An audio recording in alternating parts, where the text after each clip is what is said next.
to go back to the original point when it comes to so one of America, the thing America is one of the best things that it's at, and most of the world is terrible at this, is having immigrants come into your country. We're the best assimilators in the world. Oh yeah, period. 110%. Now it's not perfect. I think it may have been Peter Zion who said this or something like that, but basically America can easily take in about 3.5 million immigrants a year and assimilate them. It doesn't cause a problem.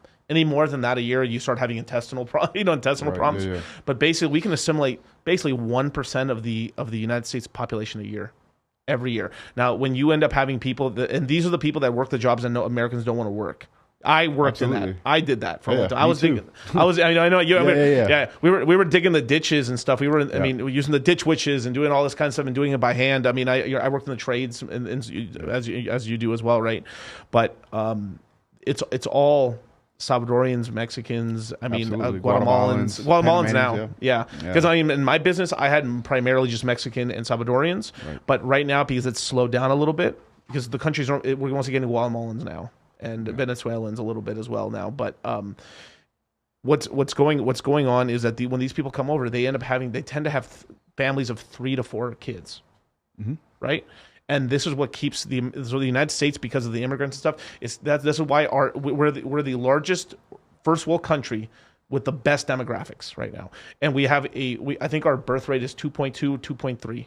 That means the average family is having 2.5 kids, 2 to 3 kids. That's what they're counting on the census. On the census, but that's not all right. Yeah. So when you add the Spanish family, which by the way, I love Spanish people. They're hardworking. Now, can they get Americanized? Yes. I don't think like this new generation, like the 25-year-old Spanish kid that like grew up here, is the same as his father. No. But then every day, they're coming over the border like crazy. And that's just a perspective shift. I don't think that's a broken human, by the way. No. You know what I'm saying? So it's like, there are times where I felt like there's no job I can give a white man that he can appreciate when I was only hanging steel. Interesting. Can you explain that again? Like, what do you mean by that? Yeah, so it's like perspective. So, like, for example, let's say you have a guy that's 50 years old now, from our dad's generation, right? He could appreciate just having a job, period. He was an adult in the 80s. That generation of guys that can appreciate just having a job and not being the owner. Yeah. I think that the 25-year-old cannot feel that way, because when he gets online, he sees kids his age doing drop shipping from Amazon, living on a beach in Dubai, and there's no job that I can give him hanging steel that he can be proud of in the same way. And so therefore his perspective is completely different. Now, this said, somebody coming straight from Mexico, let's say, can appreciate it for 2 reasons mostly. Number one, it is substantially better than where he was before, right? Oh yeah. And then number 2, he's sending money back to his family, Western Union. Yep. That's trading at a much higher, factor. The U.S. dollar against the peso. Let's just use that for an example. And really taking care of people he loves. So he has that old school fulfillment that the 50-year-old man might have used to have felt by having a job and taking care of his family. Right. Now, justified misogyny. What a great name. Social media has ruined gratitude, and now absolutely, I would say that's a part of the equation. There's another part of the equation where you got to give the Zoomers a little break in terms of the debt pile that a lot of these people get put on them because they get pushed in the wrong direction, which is university. Right.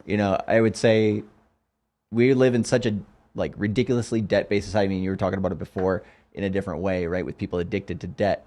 Right.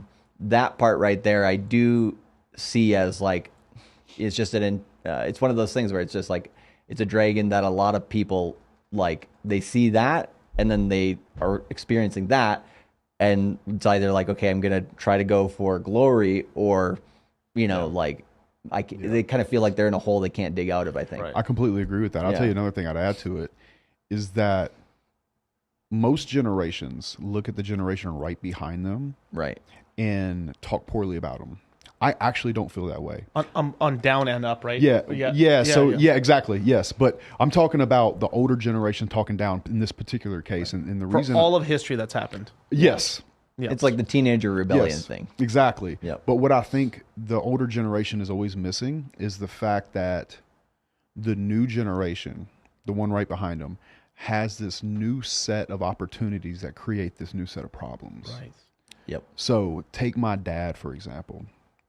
My dad always would be like, son, don't you want to just get married and have a family and like see one woman? I'm like, Dad, I can go on this app right here and I got 1,200 women willing to go on a date with me right now. You don't understand that problem because you grew up in Oxford, Mississippi farming cotton. Yep. And there were only 6 pretty girls in your whole high school. You know what I'm saying? Yep. I live in Miami, G. Like, you would, if this were put in your hands in 1982, you would have been no different than me. Oh, 110%. You know what I'm saying? And so that new opportunity creates this new set of problems. Right. And for that reason, when I see a kid make a crypto pump and he didn't have to start a business, Right. and he did it at 21 years old and he's beanpole skinny, he's never been through anything, he's driving a Lambo through Dubai, I'm not here to judge him. Right.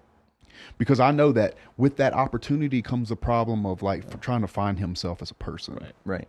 You know? Well, and there's a problem. I mean, we talk about this in crypto because when there's fast money, people, again, don't think about the risk management side. They don't think about how to Right. keep it. And there's a guilt. Right. There's a guilt to making money fast when they feel like you don't deserve it. Yeah. There's Bro, 1,000%. I met a lot of these guys where they make this fast money and they're just spending it or doing some really stupid things Yeah. with it. And when I talk to them, I've had consultations with guys where they're like they don't feel like they deserve it. Well, that's, yeah, you I can't. completely There's see like that. Yeah. It's like imposter syndrome. yeah, or self-sabotage. Like it's like you Yeah. win. It's like you win the lotto and you win all this money and stuff. Why do those guys always go broke Yeah. with all making? But Yeah. here's the other part of the equation on that too that's really important is there was a study done in the NBA on 3-point shooters. The people who are willing to take more risk tend to go broke faster. I mean, we got Latrell Sprewell. He was playing for the 86 mil bankrupt. Yeah, exactly. He's like, I need to feed my kids, you know, like Right. what needs like 50 million plus 100 million to do that. It's like, Right. where the hell did that money go? But I mean, at the same time, right, they get taxed like crazy and whatever, you know, but it's one of these things where it's like that was just like, you know, you see that happen to a lot of people. I mean, Adrian Peterson happened to him as well, unfortunately, you know, he's a little bit too generous with his money. And then, you know, you hate to see it, but like, you know, you really have to have that long-term view. And that's why when we talk about crypto, you know, to people, we understand that not everybody is going to be as obsessed as we are, Right. and is going to understand everything as much as we are. So we got to make sure that essentially, you know, you lead people with the quality information and you let them know the difference between, you know, what's a solid investment and then what you're starting to kind of, you know, You're gambling. you're playing a little bit, right? Yeah, yeah, yeah. You trigger Yeah. me when you say generosity, man. You just reminded me of something my father told me as well and stuff, and that I kind of like, I've course corrected in my life a little bit, is that I am a very generous person. Yep. My father is a very, very generous person. But he was too generous to a point where like he split up the pie a little too much with the family and it hurt him. And there's like all these things. Just you always want to learn from the previous generation, but you're 100% right that like every generation has their struggles, right? And the reason crypto is doing so incredible is that basically this is this is the Wild West. You can grow and do anything right now. You don't need any degree to start up in this place. Just good work ethic, right? And you build something that has product market fit. But the reason that most young guys are going into crypto and stuff, not into stocks anymore, real estate, I think, is the eternal game. If I'm being honest, like it's just you're not going to get away from that. There's like we're an analog. We have a real body here. Like there's a physical body, so we have to do something with real. That's like hanging steel, like you always say. You know, we're hanging steel, right? Yep.